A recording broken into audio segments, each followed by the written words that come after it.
I want you to do me a favor. I want you to reach out to one of your contacts in Sacramento, agent, and I want you to ask them to do the following. This is something I've done with 4 different agents on my channel. I want you to get 6 numbers for me, please, and I want to put them in a video. So median price we said is 500 grand, right? That was my guess. I should All right. probably know, and I don't. Let's call it 500. So I want to know how many active listings in Sacramento above $1 million. I want to know how many pending above $1 million. I want to know how many active listings between 500 and $1 million. How many pendings between 500 and $1 million.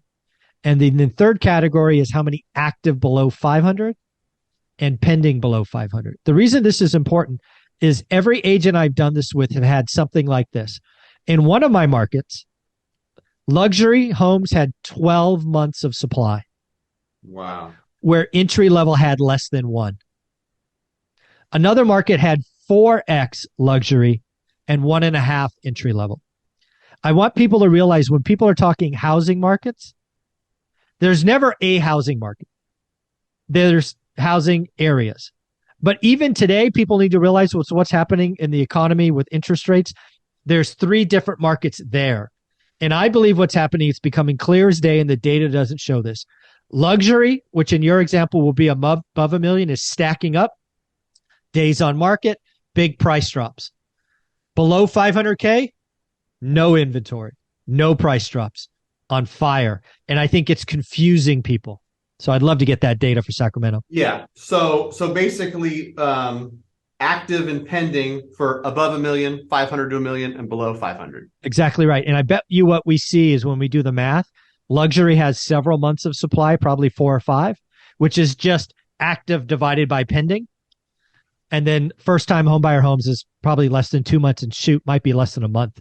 It is going to shock people. And that's why you offer 4. That's why on a 490 list, which is your bottom category, you don't get it at 515 because there's no freaking available inventory. Right. Yeah. And when that demand comes back and then the stat says 27% up week over week, I can tell you because I look at our applications, they're not coming in for $1.5 million purchases. That demand coming back is coming in 450, 480, 520. You know, they're buying the entry level homes. So it makes sense if you really think about it.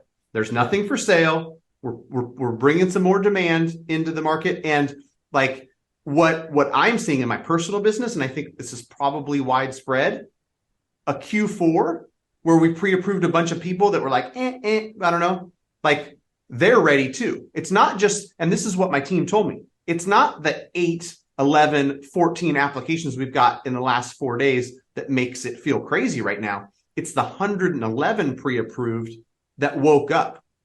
Exactly. And said, okay, we're going to buy. We see that it's getting, a little bit more, I guess, difficult, less seller credits, whatever the heck you want to call it. That seller credit stuff's going to vanish.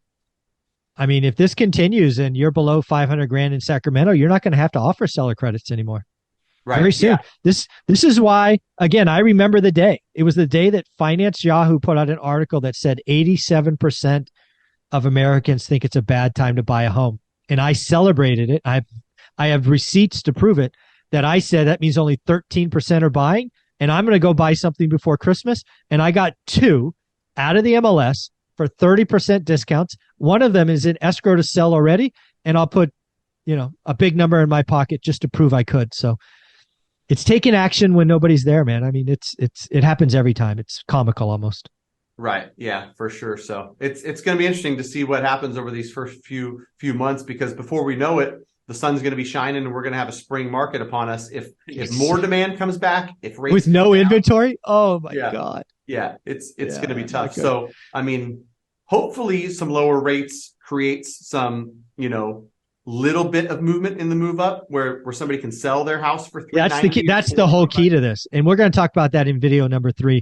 So before we go there and spoil the fun, how can people reach out to you? Because today's the time you have to work with a mortgage professional, structure deals, structure loans, get seller credits, not seller credits for the best personal deal. And it needs to be a one-on-one conversations. How do they start with you? go to greatmortgagebroker.com. Me and my team are licensed nationwide. We'll connect with you and get you started, get you pre-approved. And so you'll have the knowledge. You'll be empowered by the education of knowing what the mortgage is going to look like.